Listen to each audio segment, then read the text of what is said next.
Albert Camus no había vivido epidemia alguna cuando escribió La Peste. Había vivido la invasión alemana de Francia durante la Segunda Guerra Mundial, por ejemplo. Pero si no había vivido epidemia alguna, ¿de qué nos habla realmente Camus? ¿Por qué escoge precisamente este contexto? ¿De qué va La Peste? Antes de realizar la segunda parte del análisis de La Peste, he preferido esperar un poco que la situación se normalizara dentro de lo posible y nos permitiera tomar algo de distancia para contemplar el asunto que estamos viviendo desde fuera. Abajo en los comentarios he dejado el enlace al vídeo de la primera parte del análisis. Si no lo habéis visto todavía, está bien que le echéis un vistazo antes de ver la segunda parte. Además, este vídeo se va a encontrar tan lleno de spoiler como el anterior. Voy a poner la cuenta atrás y si queréis leeros la novela sin que os desvele nada de la trama, ya sabéis, dejad el vídeo antes de que el reloj llegue a 0.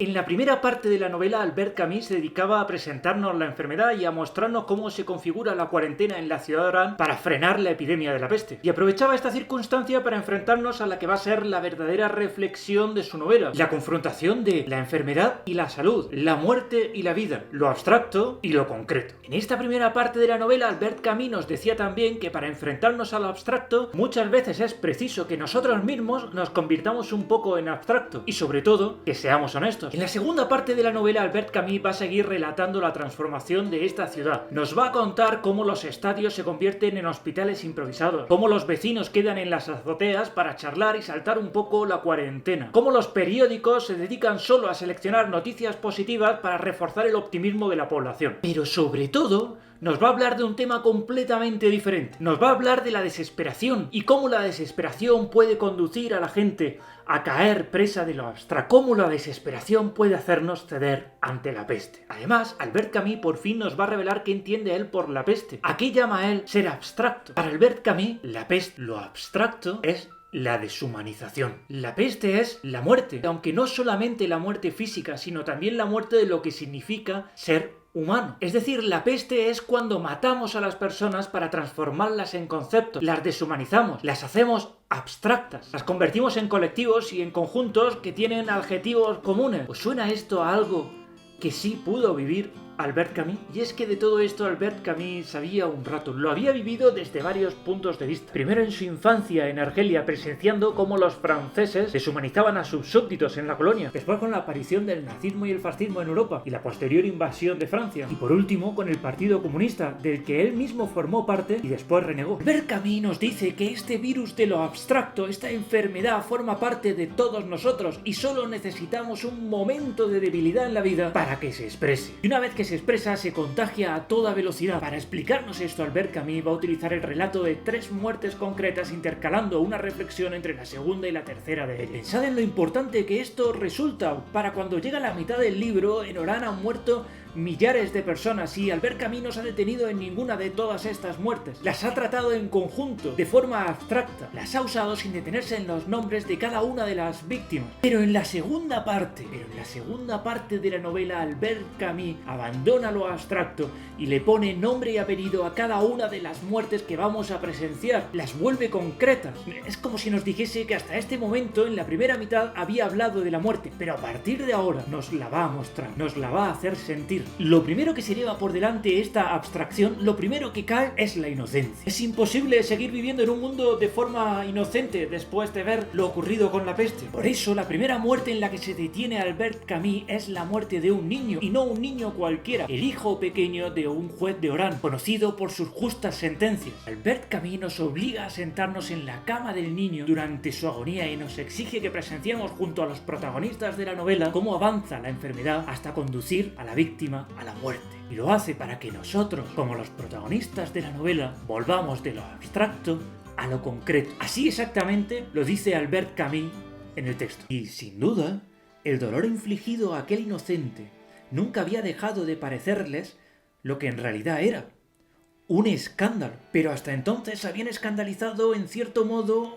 en abstracto, porque no habían mirado nunca cara a cara durante tanto tiempo la agonía de un inocente.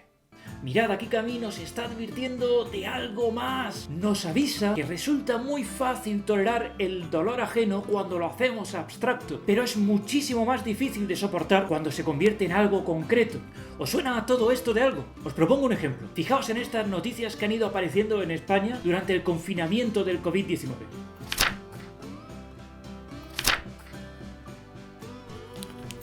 Estoy convencido que a cualquier persona el dolor de alguien con autismo le resulta habitualmente insoportable. Nadie, absolutamente nadie, reconocería estar de acuerdo con el sufrimiento de un inocente. Pero si a este inocente lo transformamos en algo abstracto, si en lugar de ser una persona con nombre y apellido lo transformamos en un concepto, en un contagiado, infectado, enfermo, al deshumanizarlo y transformarlo en una parte más de la enfermedad, pues ya es otra cosa. Mirad esta otra noticia. ¿Quién en su sano juicio diría que está de acuerdo en arrojar piedras contra su abuelo? O contra un anciano desvalido cualquiera. Pero al despojarlos de humanidad, al dejar de ver en ellos a tu abuelo, a la persona concreta, pues de nuevo es otra cosa. Es otra cosa donde el escándalo deja de ser escandaloso y se convierte en algo posible. La segunda víctima para Albert Camus es la religión. La religión para Albert Camus es incompatible con lo abstracto, con la deshumanización. Tras presenciar la muerte de este niño, Panelú, un importante sacerdote de la ciudad de Orán que se ha dedicado a ayudar al Dr. Rie y a Tarrus en el tratamiento de los enfermos, se agita y comienza a dudar de su propia fe y de sus propias convicciones religiosas. Al poco tiempo da un sermón magistral en la iglesia, pero no me voy a detener a analizarlo porque entonces terminaría haciendo un vídeo de 20 minutos y me he prometido firmemente a mí mismo hacer vídeos más cortos. La cuestión es que Panelú, poco después de presenciar la muerte de este niño, cae enfermo. Pero fijaos si Albert Camus trata con cariño a este personaje que no le da ninguno de los síntomas de la peste. De hecho, el propio Dr. Rie certifica su fallecimiento diciendo que la peste es solo una causa probable de su muerte. Entre esta segunda muerte y la tercera llega el gran discurso del que hablaba antes. Es lo que se suele conocer como el culmen de la novela. Una reflexión que, siendo francos y con todo el respeto del mundo, Albert Camus, el autor, fuerza para poder explicarnos la tesis de la novela. Es todo lo opuesto a sutil. Tagus nos cuenta aquí su historia que bien podía ser un relato independiente. Es más, Albert Camus, 10 años después, publicaría estas mismas ideas en Reflexiones sobre la pena de muerte, un ensayo aparte. Y es un discurso en toda regla. Tagus se sienta con el Dr. Rie y le dice: te voy a contar mi vida porque somos amigos. Además, esta confesión de Tagus va a guardar un importante paralelismo con la vida real de Albert Camus. Fijaos, comienza así. Digamos, para simplificar, Rie, que yo padecía de la peste mucho antes de conocer esa actitud y esta epidemia. ¿Veis? ¿Veis lo que nos está diciendo aquí Albert Camus? La peste no es solo una enfermedad, es una actitud. Continúa así. Basta con decir que soy como todo el mundo, pero hay gentes que no lo saben o que se encuentran bien en ese estado y hay gentes que lo saben y quieren salir de él. Yo siempre he querido salir.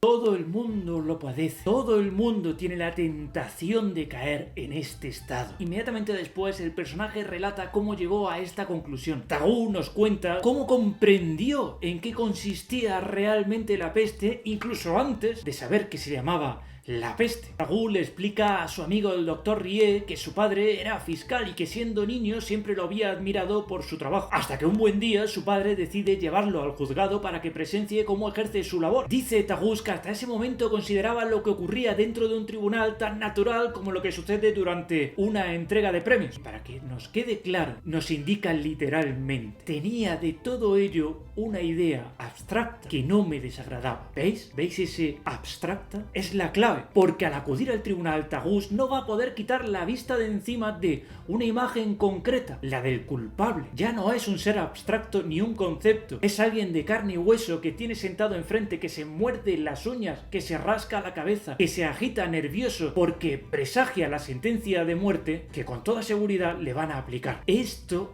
es lo sensacional. Este es el fin de la abstracción. Para Tagus no van a ejecutar a un culpable, van a asesinar a un hombre. Y como es lógico, no puede aguantarlo, termina marchándose de su casa y alistándose en uno de esos partidos que, como él dice, luchaban contra el sistema que ejecuta a gente, contra el sistema que él entendía que era el culpable de la deshumanización, contra el sistema que, según su criterio hasta ese momento, viendo a su padre trabajar en un tribunal, convertía a las personas de carne y hueso en abstracto. Pero al poco tiempo descubre que estos partidos no son en absoluto diferentes a este sistema, solo emplean diferentes abstracciones para justificar lo que hacen. Por eso, cuando en el partido intentan convencerle de que sus motivos para dictar ejecuciones son más válidos que los motivos del sistema, pues se marcha del partido también. Porque no se trata de cuál es la razón más válida, no importa cuál es el razonamiento más acertado, lo que importa es lo abstracto frente a lo concreto. No es una guerra de argumentaciones, sino de abstracciones frente al ser humano. Y por eso dice, por eso me he decidido a rechazar todo lo que, de cerca o de lejos, por buenas o por malas razones, haga morir o justifique morir. Esta es la enseñanza de la novela. Por si alguien duda cuál es el sentido de estas palabras, o tiene la tentación de interpretarlo de una forma diferente, Albert Camus lo expresa literalmente. Y sea ciencia cierta que cada uno lleva en sí mismo la peste, porque nadie en el mundo está indemne a ella, y sé que hay que vigilarse a sí mismo sin cesar para no ser arrastrado en un minuto de distracción a respirar junto a la cara del otro y pegarle la infección. Lo que es natural es el microbio. Lo demás, la salud, la integridad, la pureza, si usted quiere, son un resultado de la voluntad, de una voluntad que no debe detenerse nunca.